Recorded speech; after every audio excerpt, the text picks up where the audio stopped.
Hello, comparative religion. So we're working our way through the religions of Asia.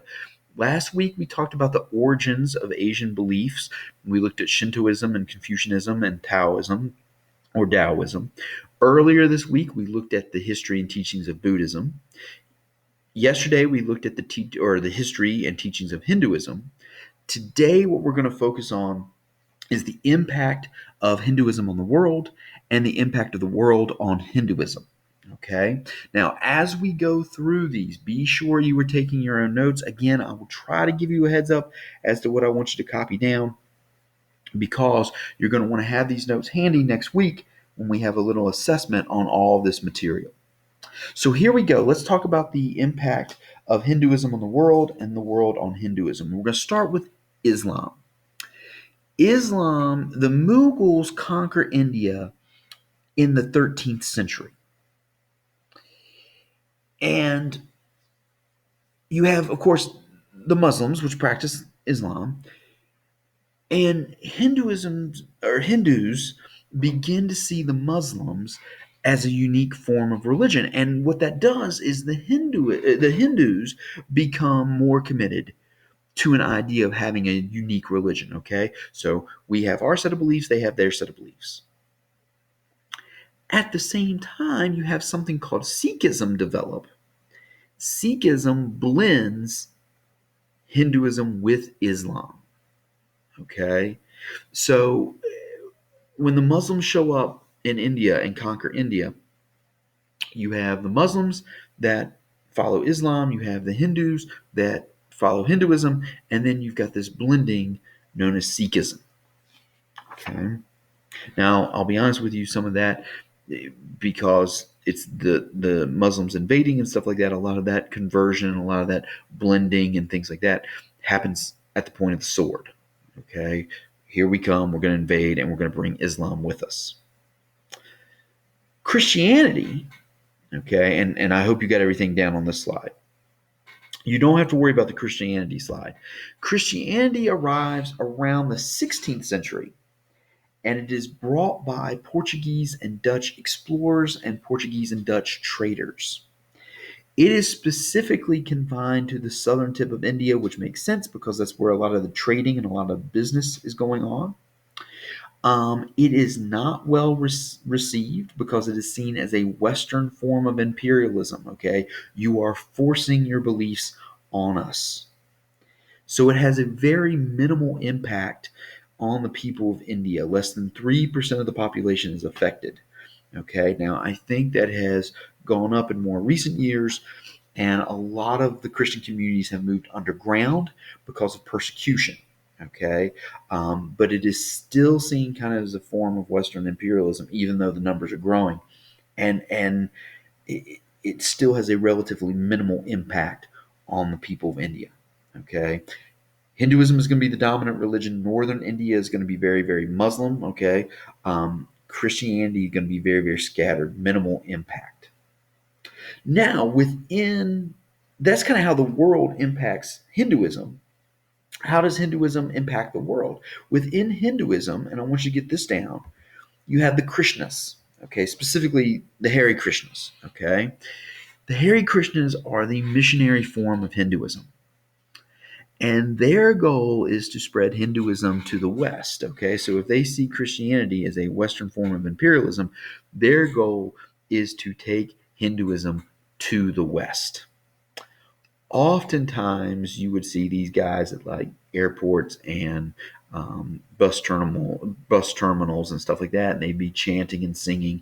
They'd have literature to hand out, and they used to give away stickers with these very pretty, faces on them and things like that.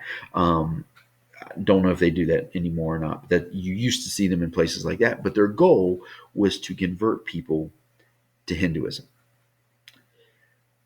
Probably the person that has the biggest impact on spreading Hinduism around the world, or at least focusing world attention on Hinduism, is Mahatma Gandhi. Okay? And I want you to get down this slide. Gandhi lived from 1869 until 1948. He is considered the father of modern India. He was well educated. In fact, he was educated as a lawyer in England.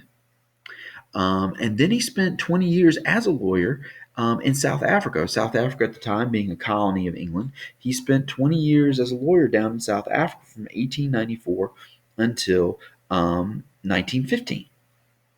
And one of his big passions is fighting racial discrimination, which is going to lead us back to our discussion of the caste system. Now, as passionate as he is about ending racial discrimination, he believes violence is the worst crime possible. He's going to leave South Africa and return to lead an independence movement in India. Okay? India was also kind of carved up by European powers, and Gandhi wants India for Indians. Okay? While he's leading this independence movement, though, it's not a revolution, okay, or it's not a violent revolution. He is very much, because he believes violence is the worst crime ever. He's very much into passive resistance, which means no matter how bad somebody treats you, you always react in a calm, peaceful way. He is going to have an enormous impact on Martin Luther King Jr. Okay, and Martin Luther King Jr.'s tactics in the civil rights struggle in the 50s, 60s, and 70s. In fact, in the King home, not only do you see objects of Christianity around because Dr. King was a Christian minister, but there's also a picture of Gandhi, I believe, hanging in the dining room because Dr. King believed, along with Gandhi, that violence was not the answer. Now, sadly, Gandhi is going to get assassinated in 1948 and he's actually assassinated by a Sikh bodyguard because there were people that believed he was actually shaking things up too much in India because he wanted to lessen the differences between Hindus and Muslims. He was opposed to partition in the country. You see, the country used to be divided between the Muslims and the Hindus. And he said, no, we need to come back together. And he deplored the caste system. If we are all one, okay, and part of this universal spirit, then we should not worry about the caste system, okay? Because all the caste system does is lead to division and strife. And to be honest with you, all it's going to, if it leads to division and strife, that's going to impact your dharma and that's going to impact your karma. So Gandhi was big about we need to get rid of the caste system because people are suffering. He's very much concerned about the plight of the untouchables. He's like, how can we be expected to treat these people right if we can't interact with them? Okay? And how can we help them? How can we help ourselves if we can't be nice to them? So he's very much against the caste system. Now, speaking of this impact, historians debate, is Gandhi a success? Okay, I mean, he was assassinated. Is he a success? Okay, well, the caste system did get abolished. Okay, people bought into this idea for a lot of reasons. Hey, the caste system is not helping us out. We ought to get rid of it. So the caste system is legally abolished. That's a good thing. New sects are evolving within Hinduism in which all people are equal. And remember, he wanted to lessen the differences between the groups. He wanted to lessen the differences between Hindus and Muslims. So we see new groups emerging that are stressing this equality. And there's even a movement to reject things like arranged marriages. And we'll talk more about that in just a second, okay? That used to be a big deal because we talked about it. Your marriage or your position on the caste system will impact your marriage. And Gandhi's like, we need to move away from that.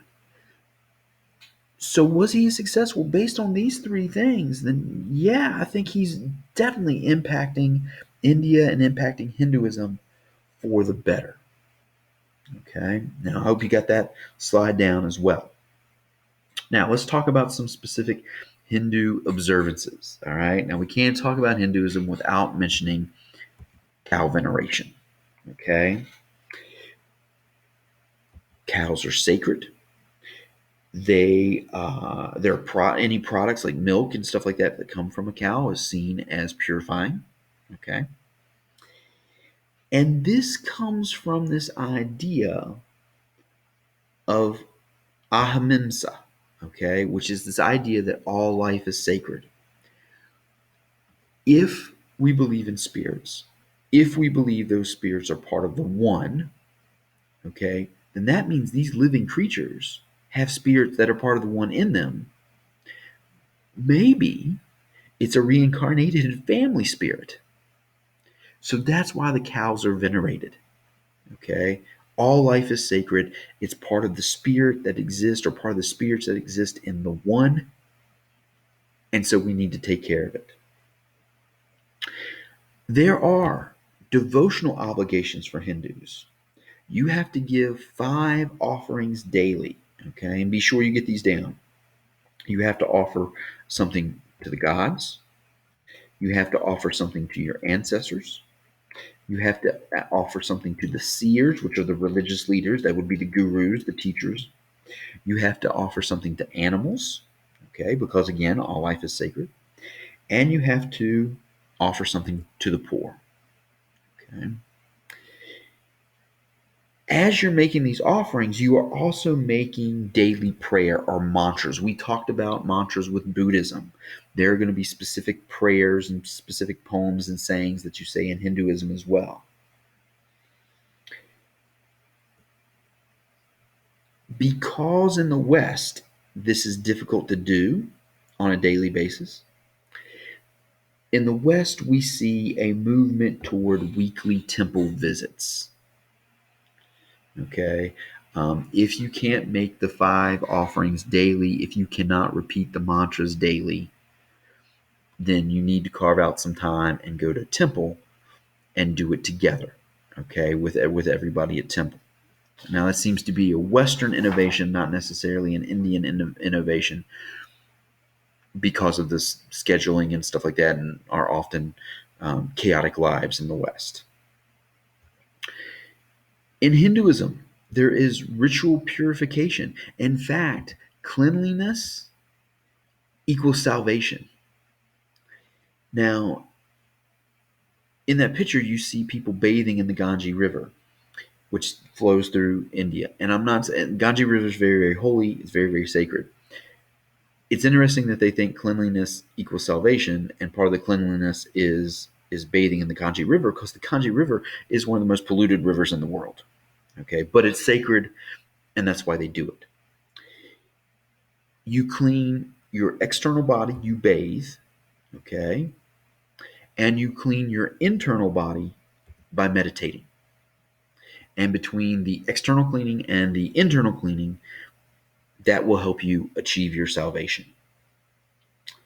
Hindus also emphasize pilgrimage. Okay, it's good to go to India at least once in your life.